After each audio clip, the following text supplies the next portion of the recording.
ببینیم سازمان خاروبار و کشاورزی ملل متحد یا همون فائو چه آماری بهمون میده. فائو میگه عربستان سالانه 1 میلیارد متر مکعب آب تجدیدپذیر دارد. این عدد برای امارات متحده تقریباً صفره. کل آب تجدیدپذیر کشورهای حاشیه خلیج فارس به شکل سالانه 4.5 میلیارد متر مکعبه. بسیار کم آبند.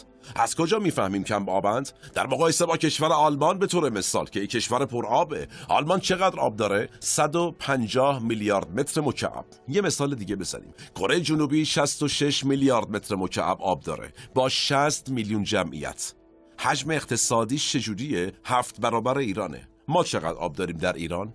103 میلیارد متر مکعب آب تجدیدپذیر داریم و در یک چرخه سالانه باز تولید میشه این عدد. ما باز مصرفش میکنیم. تکون دهنده است.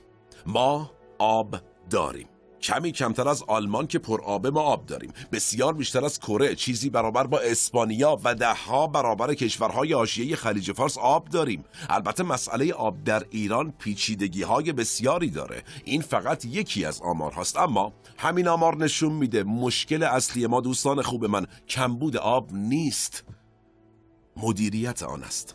مسئله ما تصمیمات نادرست است. خیلی از مردم نمیدونن که عربستان سعودی هیچ رودخانه‌ای نداره، حتی یک جویبار هم نداره. بیش از 90% از خاک این کشور رو بیابان پوشونده. کشوری با حدود 40 میلیون نفر جمعیت و بیش از 30% بزرگتر از سرزمینمون ایران، اما بدون هیچ منبع آب جاری در سراسر سرزمینش. بیشتر مناطق عربستان سعودی سالانه کمتر از 10 سانتی متر باران دریافت میکنن، چیزی معادل کویر لوت در ایران. اما سوال اصلی اینجاست، اونا چطور زنده میمونن؟ جواب ساده است. اونها در واقع دارن آب دریا رو می‌نوشن. عربستان سعودی بیش از 20% از کل آب شیرین شده جهان رو تولید میکنه. کارخانه‌های آب شیرین کن عربستان روزانه بیش از 13 میلیون متر مکعب آب تولید میکنن، یعنی کافی برای تامین آب 30 میلیون خانواده 5 نفره در روز بر اساس مصرف جهانی. این فرآیند میلیون‌ها دلار هزینه داره، اما بدون اون کشور کاملا غیرقابل سکونت میشه. پایتخت این کشور ریاض با جمعیتی حدود 7 میلیون نفر در دل بیابان قرار داره. تمام آب مصرفی ریاض از فاصله 450 کیلومتری ساحل از طریق لوله‌های عظیم به شهر پمپاژ میشن. جالبه بدونید هر نفر در عربستان روزانه به طور متوسط 360 لیتر آب مصرف میکنه، یعنی تقریبا 2 برابر بیشتر از میانگین جهانی. در 2 دهه اخیر ظرفیت شیرینسازی آب 3 برابر شده و به بیش از 5 میلیارد متر مکعب در سال رسیده. و ما داریم درباره کشوری صحبت میکنیم که تونسته یکی از خشک‌ترین مناطق زمین رو به شهرهایی با میلیون‌ها نفر جمعیت تبدیل کنه. واقعا حیرت انگیز نیست؟ حالا به نظر شما چرا کشورمون ایران با وجود منابع عظیم به شدت با بحران کم آبی روبرو است و راه حلش چی میتونه باشه؟ مسئله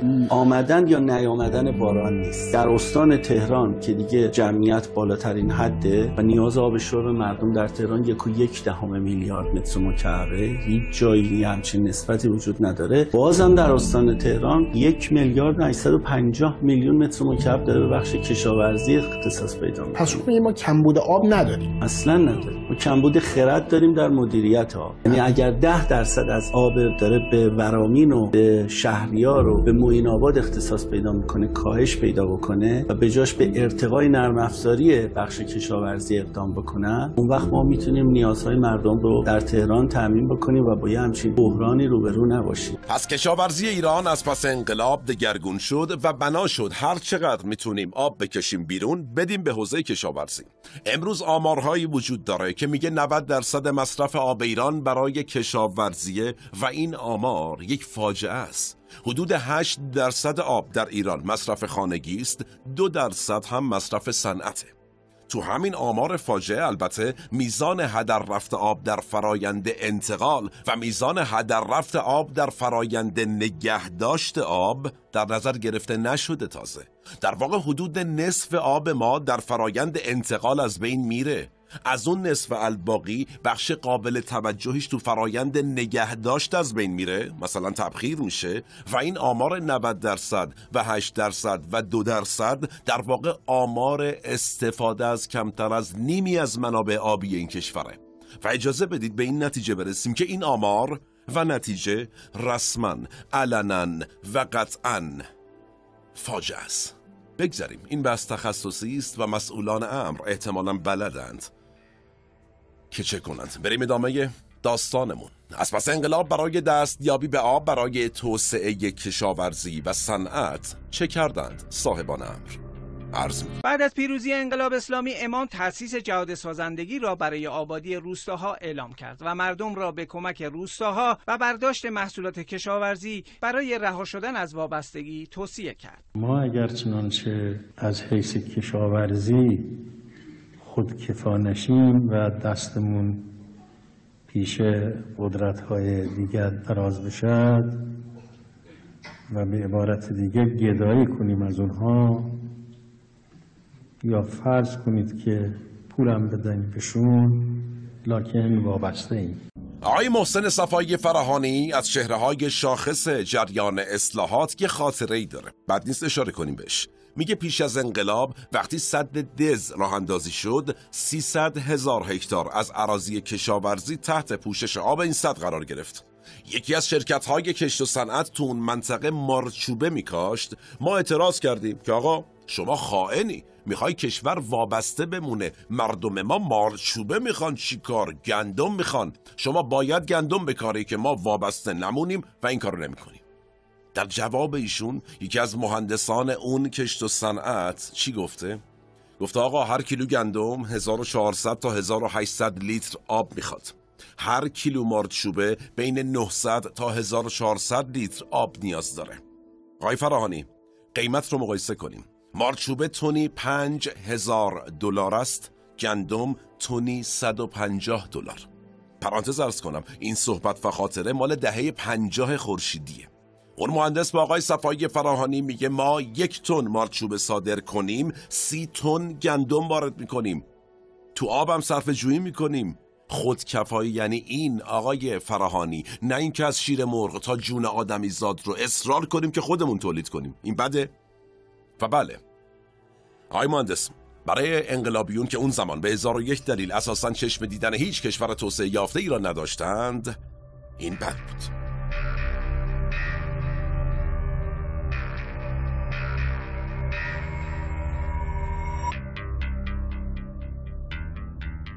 انقلابیون میخواستن خودکفا و مستقل باشن. نتیجه شروع کردن به کاشت محصولات مورد نیاز بدون اینکه مدیریت درستی در منابع آبی صورت بگیره. چه شد نتیجهش؟ 2 بار جشن خودکفایی. 1 بار شکست خورد، دوباره جشن گرفتند. زمان آقای خاتمی، بعدم احمدی نژاد، جشن گندم. دیگه نتیجه چیا بود؟ مثلا امروز ما در کامفیروز فارس و در لنجان اصفهان داریم زیر تابش مستقیم آفتاب برنج میکاریم. چه کاریه؟ برنج خوش‌طعمی هم اتفاقا برداشت میکنیم، اما پوست از سر مادر طبیعت، مادر زمین و منابع آبیمان میکنیم.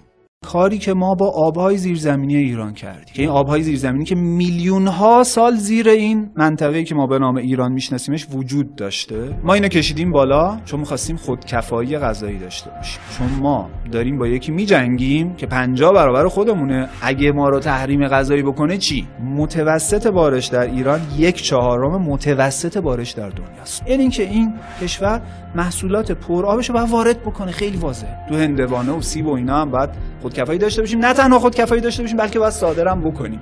و آب رو از زیر زمین کشیدیم بیرون و اون فلل و فرج‌ها خالی موند. خالی که نمیمونه که، کلی فشار بالا سرش فرو نشست، پر شد.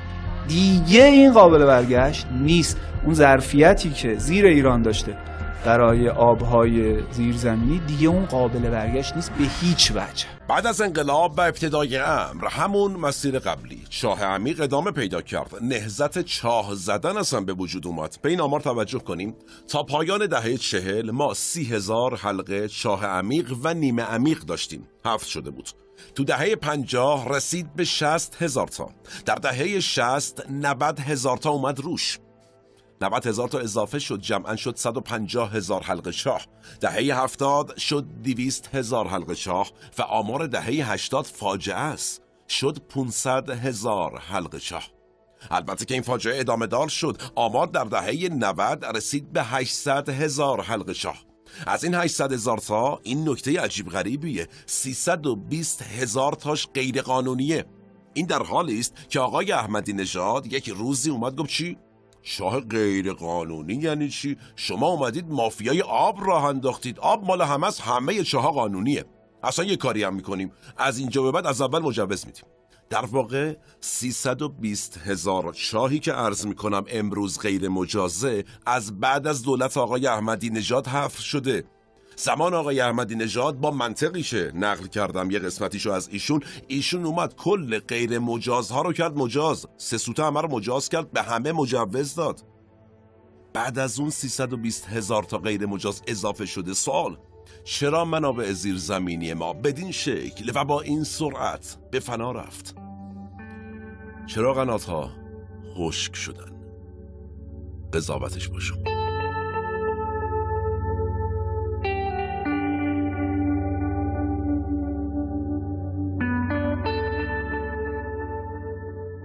یک سوال جدید مطرح کنیم، البته خیلی جدید نیست. منابع آب زیرزمینی ما به فنا رفت. منابع آبی روی زمین که بود چه کردند؟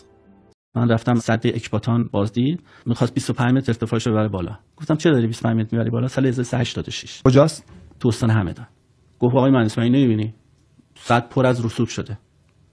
از حیز انتفاع خارج شده. ما مجبوریم ارتفاع رو بریم بالاتر.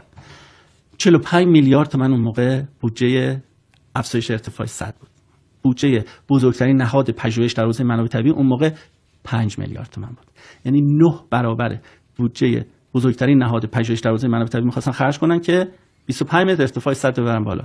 گفتم خب شما نمی‌بینید اینجا نرخ فرسایش چقدره؟ گفت آره میدونم، اینجا معادن سیلیس دارن قوقا میکنن. تعادل دام و مرتع هم وجود نداره. نرخ فرسایش آفرین گفتم نرخ فرسایش 33 تن در هکتاره. ایران الان متوسط نرخ فرسایشش 15 تنه و 8 برابر متوسط جهانیه. این 15 تن. حالا این دو شما 33 تنه. خب عزیزم الان اینم ببری بالا دوباره پر میشه. گفت میدونم، یعنی تو منظورت اینه که بعد این پولو بدیم به وزارت معادن فلزات، اون موقع وزارت معادن فلزات بود و جهاد، که تعادل دام و مرتع و ساماندهی معادن انجام بدن. بعد اینطوری که وقت گیر من چی میاد؟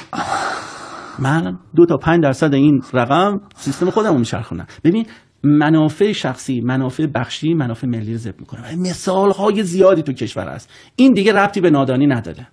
این کاملا بی اخلاقیه که داره اتفاق میفته تو کشور. و اگه یه سیستم کارآمد بالا باشه در واقع صاحبان امر چه کردند؟ از پس شروع نهضت شاه عمیق، نهضت سدسازی حالا شروع شد. موجی که از دورانی که بهش میگن دوران سازندگی، یعنی دوران ریاست جمهوری هاشمی رفسنجانی، عملاً کلید خورد. سدسازی بسیار برای نظام جدید مهم بود. سدهای بزرگ قبل از انقلاب عموماً توسط شرکت‌های بزرگ خارجی ساخته شده بودند، اما حالا باید ثابت میشد که ما میتوانیم، خودمان خواهیم ساخت. به این آمار توجه کنیم. 195 سد ملی داریم در حال حاضر. 195 سد ملی داریم. 80% منابع قابل استفاده از آب سطحی ما پشت این سدها جمع میشن. چند تاش مال قبل از انقلابه؟ فقط 19 تاش. ضمن اینکه این 195 تا غیر از سدهای کوچیکه. اگر سدهای کوچیکم به این آمار اضافه کنیم میشه نزدیک به 700 سد. امروز نیمی از این سدها خالی از آبه. همین بس که فقط در حوزه آبخیز دریاچه ارومیه نزدیک به 80 سد زده شد. در ادامه مفصل به دریاچه ارومیه خواهیم رسید، اما یک سوال اینجا مطرح کنیم. این سدسازی چه آسیبی به منابع آبی میزنه؟ چند مورد رو اشاره کنیم. اول اینکه آب منابع آبی روی زمین مثل رودخانه ها جمع میشن پشت سدها و ساختار زیست بوم اون منطقه که توش آب بوده پیش از این کلاً تغییر میکنه. دوم، آب پشت سد دیگه در حرکت نیست، راکت میشه و میزان تبخیر آب شدیداً بالا میره و هدر رفت آب وحشتناک میشه. سوم، اگر سدسازی اصولی صورت نگیره، فاجعه‌ای مثل فاجعه سد گوتفند رخ میده. چی بود داستانش؟ عرض میکنم.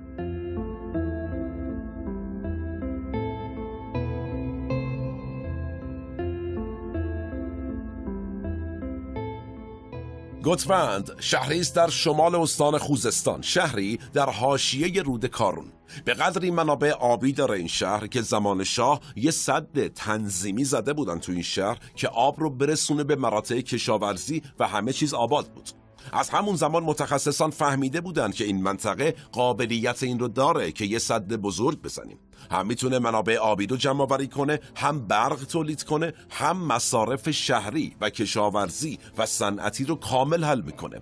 سال 1382 اولین اقدامات برای تأسیس این سد بزرگ برای ساخت مرتفع ترین سد خاکی کشور آغاز میشه.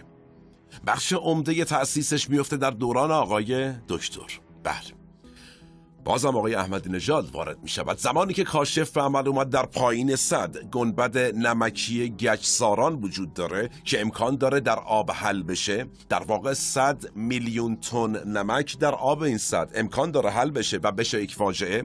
سازندگان چیکار کردن؟ فکر کردن، به نتیجه رسیدن، یک پوشش از خاک رس ایجاد کردن که بین سد و منابع نمک یک فضای حائل ایجاد کنه. سوال، کار کردین راه حل؟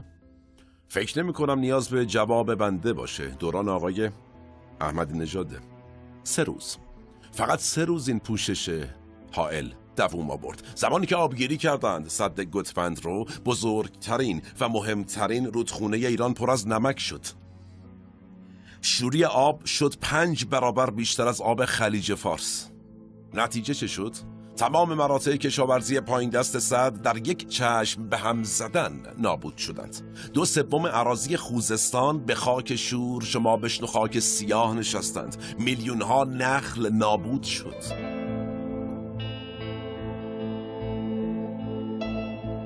بگذاریم.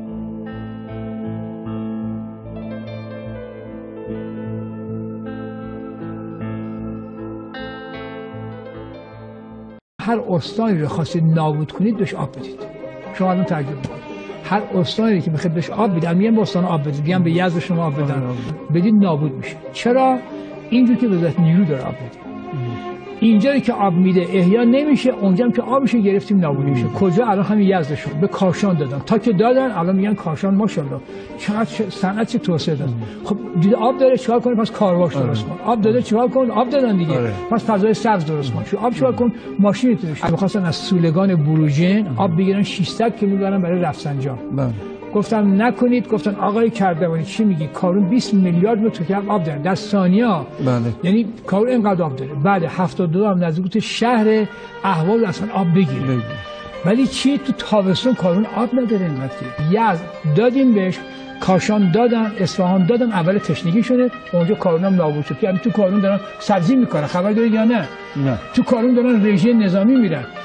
شهر اهواز که داره ساختمان میکنه نخاله هاشو میگه برید تو کارون، یعنی 20 سال دیگه کارون میشه اینقدر. پس چی کجا میاد چیکار با اونجوری شد؟ خب اینا پس چی باید انتقال از پس نهضت شاه عمیق و سدسازی، نهضت‌ها و طرح‌های دیگری هم مطرح شد. مثلا انتقال آب از دریا به فلات مرکزی ایران. از 1399 آغاز شد. برنامه چی بود؟ آب خلیج فارس به کرمان و یزد و اصفهان، انتقال آب دریای عمان به بلوچستان و خراسان، انتقال آب خزر به سمنان و نتیجه، اول اینکه قیمت انتقال آب از قیمت تصفیه فاضلاب بیشتر شد. دوم اینکه برآوردها درست نبود. آبی که قرار بود برای آب آشامیدنی استفاده بشه زیاد اومد و باز رفت تو بخش کشاورزی. حتی انتقال آب بین استانهای مرکزی ایران رخ داد. قطعاً به یاد دارید شما خوبان، بین اصفهان و یزد اصلا جنگ شد. پروژه بعدی چی بود؟ نصب آب شیرین کن. بازم بسیار پرهزینه بود. پروژه بعدی چی بود؟ واردات آب از کشور همسایه. وحشتناک واقعا. بعدیش چی بود؟ استفاده از آبهای ژرف. گفتن در اعماق زمین منابع آبی ویژه‌ای وجود دارد. مثلا از کوههای هندوکش پاکستان یه رود زیرزمینی میاد میرسه به دریای عمان. چقدر حجمش؟ 1000 تا زاینده رود. نتیجه یه پروژه تعریف شد، بودجه کلان هم اختصاص داده شد، هیچی توش نبود. کلن همچین چیزی وجود نداشت. جوابگو که بود؟ شما بفرمایید. گرچه اگر می بود ما این توانمندی رو دیدیم که زاینده رود را خشک کردیم. این هم خشک می کردیم.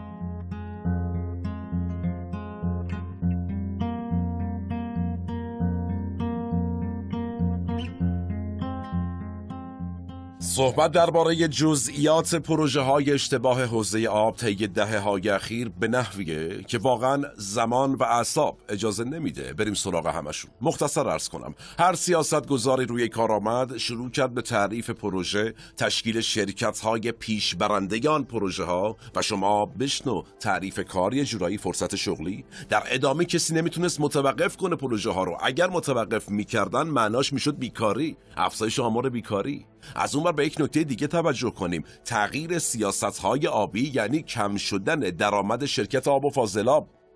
یک چرخه معیوب و مخرب است این. چرا معیوبه؟ کسب درآمد آب و فاضلاب و ایجاد شغل چجوری به وجود میاد؟ با نابود کردن منابع طبیعی، پروژه های عجیب غریب، از بین بردن آب، شور کردن آب که پروژه بعدی تعریف بشه.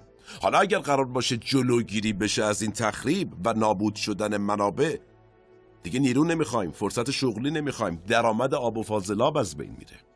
همین چرخه سوداگرایانه نتیجهش چی شده؟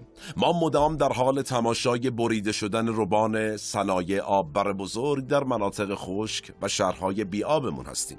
مثالش فولادسازی در کویره. یه مثال دیگه بزنیم، میزان چمنکاری شهرداری ها در شهرهای خشک ما فقط از شهرهای هلند که مسئلهشون ازدیاد آب بیشتره. تا صبح مثال هست. از پس 60 سال ما هنوز از تکنولوژی پرمصرف کولر آبی استفاده میکنیم. بی حد و مرز در لواسان تهران ویلا سازی انجام دادیم. ویلاهایی با باغهای گسترده، استخرهای پرآب برای اشغال فرادستان و پولداران و کسانی که از اون رفیقا دارن که بهشون میدن. این است نتیجه سیاست‌های غلط که مسئله کم آبی که ریشه در تاریخ ما دارد 500 سال قبل از میلاد تبدیل به بحران می‌کند.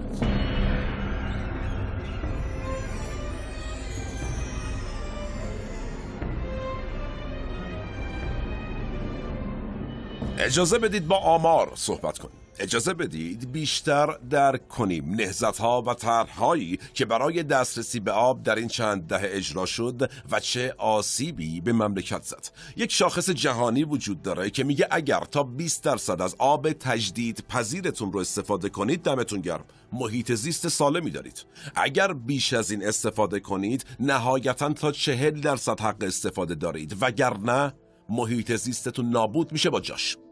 فقط 2 کشور وجود دارن در جهان که بیش از 40% از منابع آبی تجدید پذیرشون رو استفاده میکنن. کدام کشورها؟ یکیش مصر 46%، دوم ایران است. شما بفرمایید چند درصد؟ ما ناترازی آب داریم. تنها کشوری هستیم که گرفتار چنین پدیده است. و این به چه معناست؟ به این معنا که میزان تولیدمون از میزان مصرفمون کمتره. در واقع ما بیش از 100% آب تجدید پذیرمون رو داریم مصرف میکنیم. مصر 46%، ما بیش از 100%. شما بشنو هدر میدهیم، حرامش میکنیم. و این در شرایطی است که سال 2001 میلادی دبیر کل سازمان ملل 2001 میلادی به تمام کشورها هشدار داد که آقا جنگ آینده جهان جنگ آبه. شما قضاوت کنید. البته ناگفته پیداست که از همین حالایی که هنوز جنگ آب شروع نشده ما کجای داستانیم؟ برنده ایم؟ بازنده ایم؟ شما بفرمایید.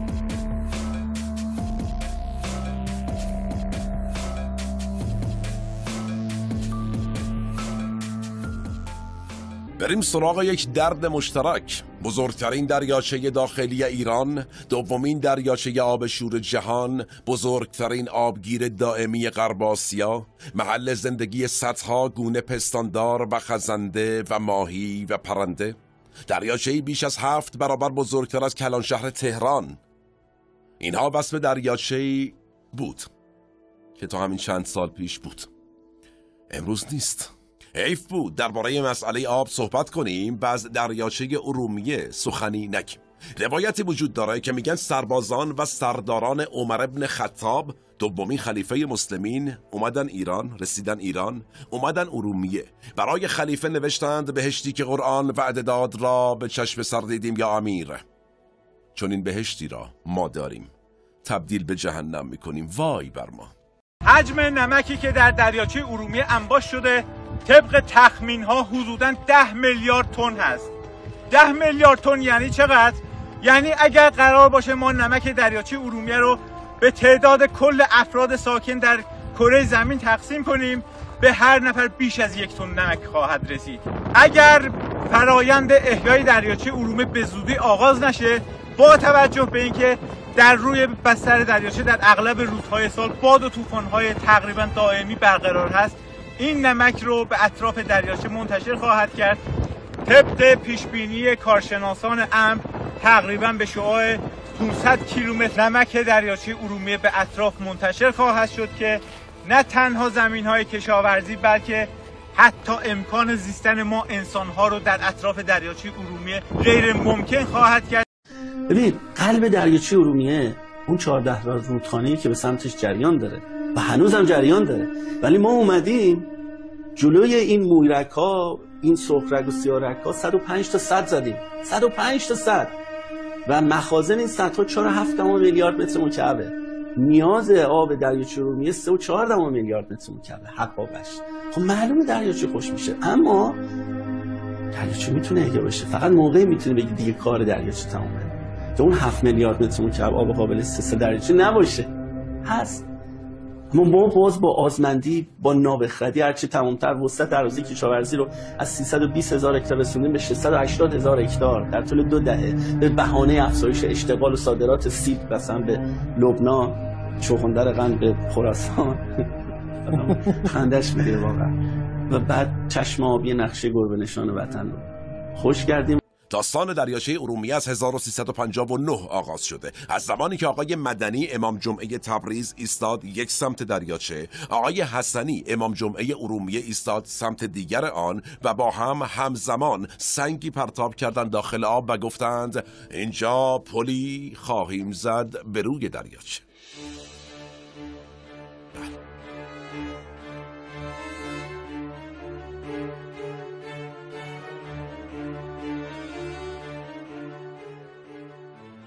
شاید اون زمان فکر میکردن این دریاچه پرآب باعث شده ارتباط بین دو استان سخت بشه. نتیجه اول یک پل کابلی رو شروع کردن ساختش رو، اما به 4 ماه نرسید که تخریب شد، ریخت پله. طرح بعدی پلی بود که نیاز به خاکریز و شما بشنو خشک کردن بخشی از دریاچه داشت. از اینجا آغاز شد. طی سالها مسئولین محلی فشار می آوردند که این پل ساخته شه، اما مسئولین دولتی مقاومت کردند تا همه چیز در تاریخ یک تا دارد و یک سری تاها مخصوص آقای احمدی نژاده. آقا محمود آمد تأسیس کرد. مسئله بعدی چی بود؟ کمی برگردیم به عقب، بریم 1375 زمانی که همایشی در دانشگاه تبریز برگزار شد برای مهار آب دریاچه ارومیه.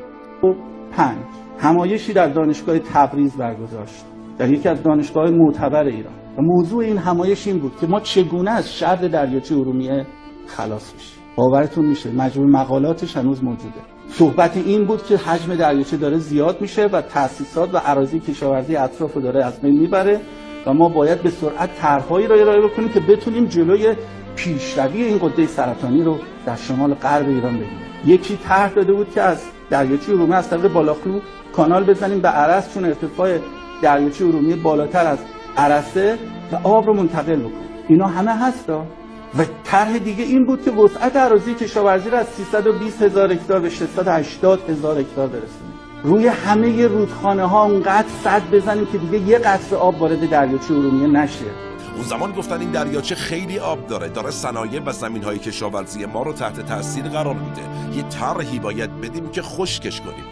طرح‌ها چی بود؟ اولش این بود که 70,000 چاه عمیق بزنیم. طرح بعدی این بود که وسعت اراضی کشاورزی رو از 320,000 هکتار برسونیم به 680,000 هکتار.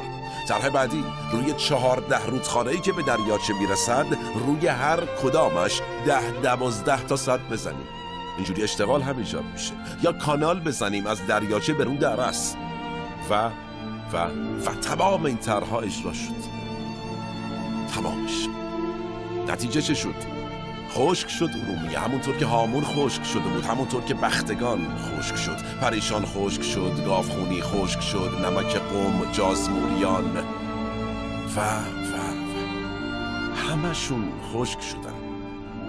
هستن، ولی اون چیزی که ما امروز تو ایران میبینیم غیر قابل احیاست. بسیاری از خسارت هایی که زده شده به تالاب ها، به رودخانه ها، به منابع آب سطحی، منابع آب زیرزمینی، موضوع فروچاله ها، نشست زمین، موضوع از بین رفتن تنوع زیستی و گونه های گیاهی و جانوری، موضوع گرد و غبار، موضوع از بین رفتن مراتع و جنگل ها، بیابانزایی، همه اینها مسائلی هستند که به آب مربوطن و موضوعات جدی و حیاتی هستند و متاسفانه خسارت هایی که ما زدیم یا زده شده به ایران در کوتاه مدت غیر قابل جبران هستند. حتی اگر فردا باران ببارد، حتی اگر فردا آسمان سخاوت به خرج بده، خیلی از این خسارات در کوتاه مدت غیر قابل جبرانه. حالا چشمانداز پیش روی ما پدیده فرونشست خاک است و این آخرین مرحله از فاجعه آب است. پدیده‌ای که میتواند امکان زیست را از یک سرزمین به طور کامل بگیرد. چیکار کرد؟